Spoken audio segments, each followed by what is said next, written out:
ஒன்றும் இல்லை சார், புடலங்காய் கூட்டு செய்ய சொன்னேன் சார். அதில் அவங்க என்ன பண்ணாங்க, புடலங்காய் பொரியல்ல எடுத்து தூவுனா தனித்தனியாக விழுது.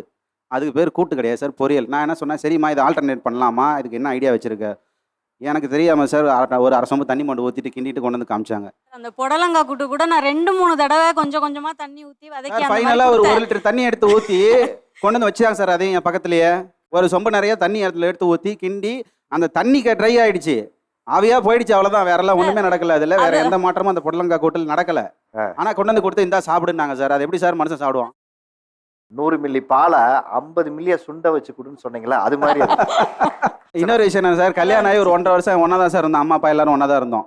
1.5 வருஷத்துக்கு அப்புறம் ஒரு சின்ன மிஸ் அண்டர்ஸ்டாண்டிங்கில் நாங்கள் தனி கொடுத்தோம் வந்தோம். தனி கொடுத்தன வந்து 2வது நாள் தெரிஞ்சிருச்சு என் பொண்டாட்டிக்கு சமைக்க தெரியலன்னு சார். எங்கள் அம்மா கூட சேர்ந்து 2 பேரும் கோஆர்டினேட் பண்ணி சமையலில் மேட்ச் பண்ணிட்டு இருந்தாங்க சார். நான் எனக்கு தெரியாது அப்போ.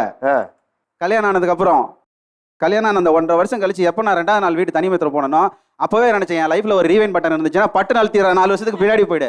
அப்படி இல்லைன்னா நீ கோச்சிட்டு உங்கள் அம்மா வீட்டுக்கு போயிடணும். எனக்கு 2வது ஆப்ஷன் தான் கிடைச்சது, ரீவைன் போக முடியல, எங்கள் அம்மா வீட்டுக்கு போயிட்டு. அதை தான் சார் இப்போ சொல்கிறாங்க அவங்க.